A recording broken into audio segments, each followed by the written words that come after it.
decide if this is good enough for you. Already folding it for you, already folding up for you. I'll let your body decide if this is good enough for you. Already folding it for you, already folding it for you. Yeah, ride it, yeah. Bring it over to my place. Do it live, baby, who cares? I know. Kami akan membuka wawancara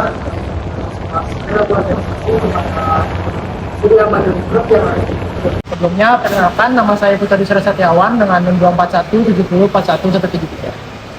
Perkenalkan, nama saya Adnan Purnama dengan NIM 24 74 Perkenalkan, nama saya Dabagus Iman Wangadi Pramana dengan NIM akhir 1112.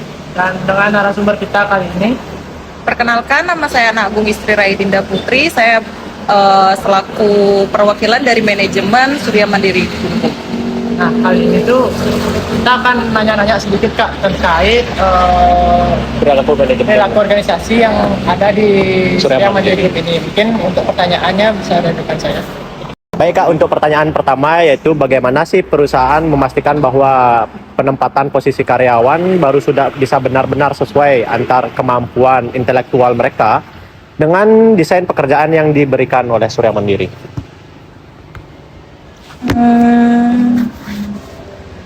Baik, aku akan jawab ya. Untuk pertanyaan dari Gus Mangwangga,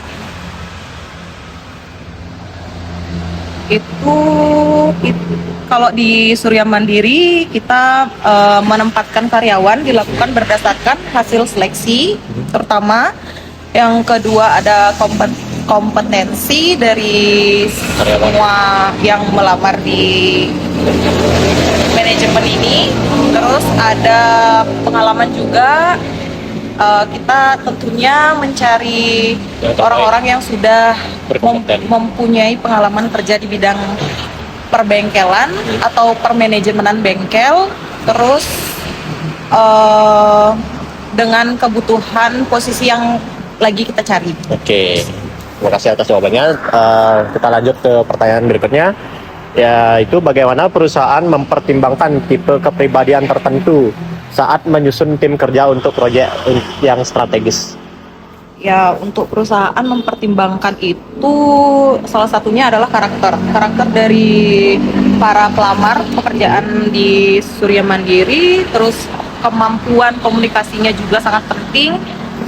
Dan kerjasama dalam tim juga kita lihat, mungkin beberapa hari kita bisa lakukan training atau kita bisa lakukan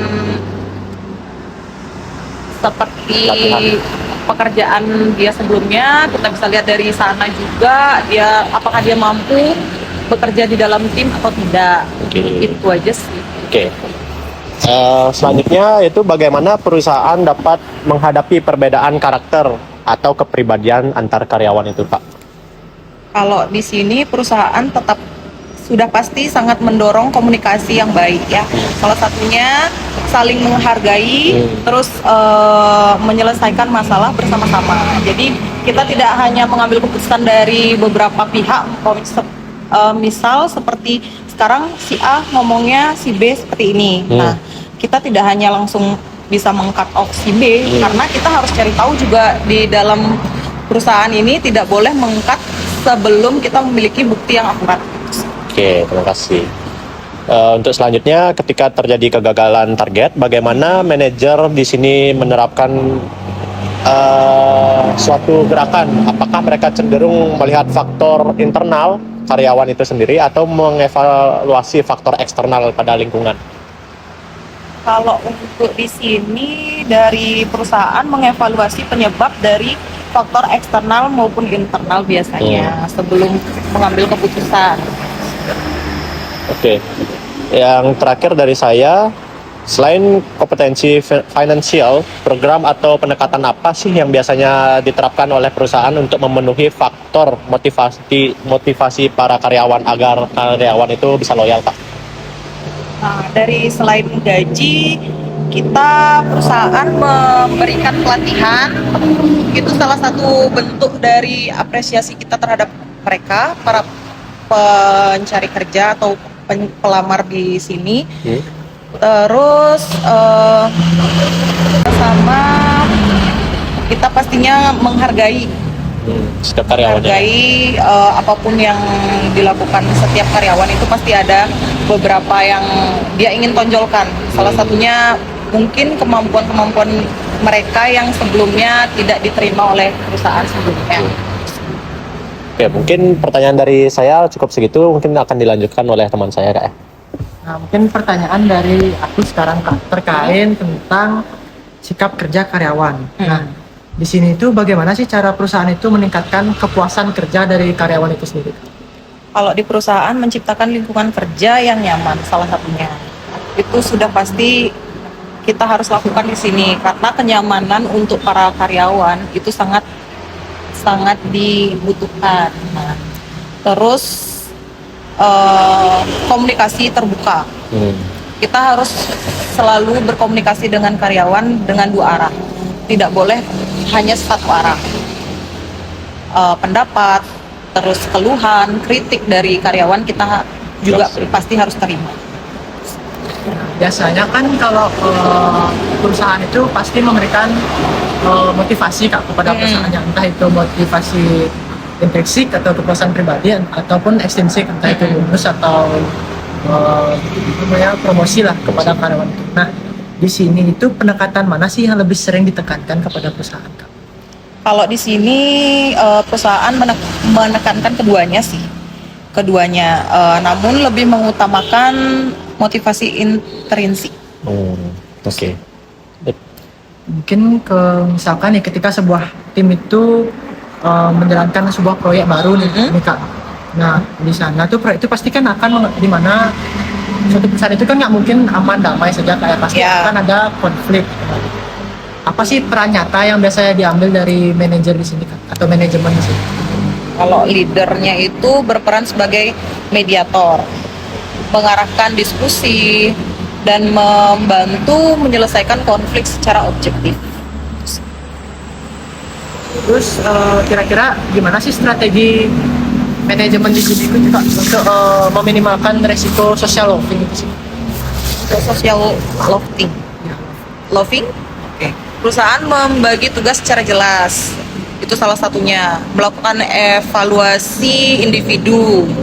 Terus membantu kontribusi setiap anggota. Mungkin terkait tipe kepemimpinan sih yang aku pengen nanya Kak. Nah, kalau di sini tuh gaya komunikasi seperti apa sih yang biasa diterapkan sama pemimpin di sini?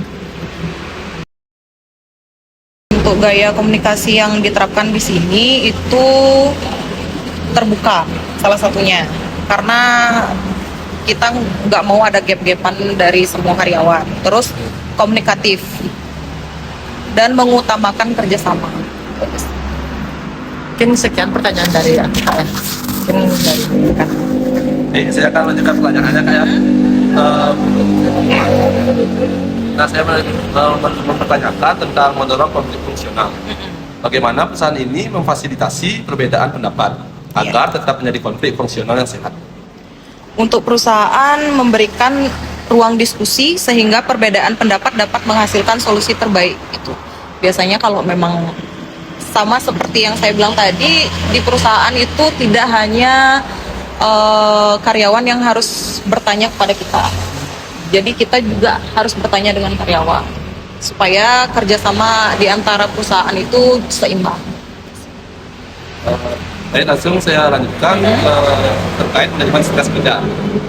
Tentang pekerjaan yang tinggi kadang memicu stres kerja negatif yang bisa meningkatkan angka turnover.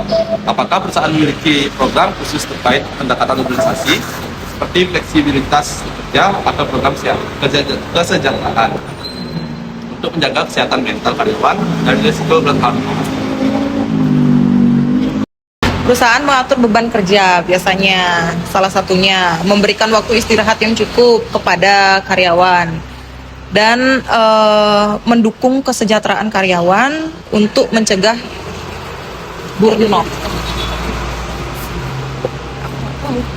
Untuk pendekatan solusi interaktifnya, ketika terjadi masalah besar di satu divisi, bagaimana perusahaan melakukan pendekatan interaktif agar solusinya tidak bersifat parsial, melainkan menyentuh level individu, kelompok sekaligus sistem organisasi.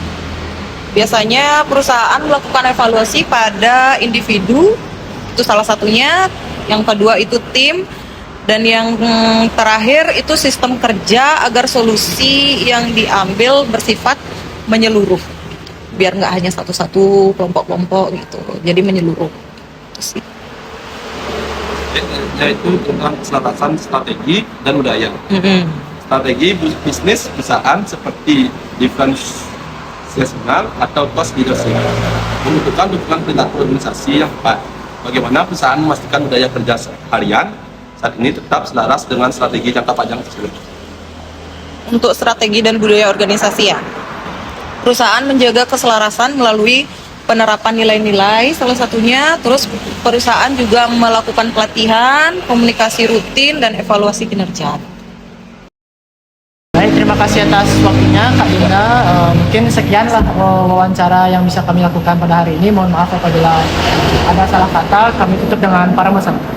Om Santi Santi Santi.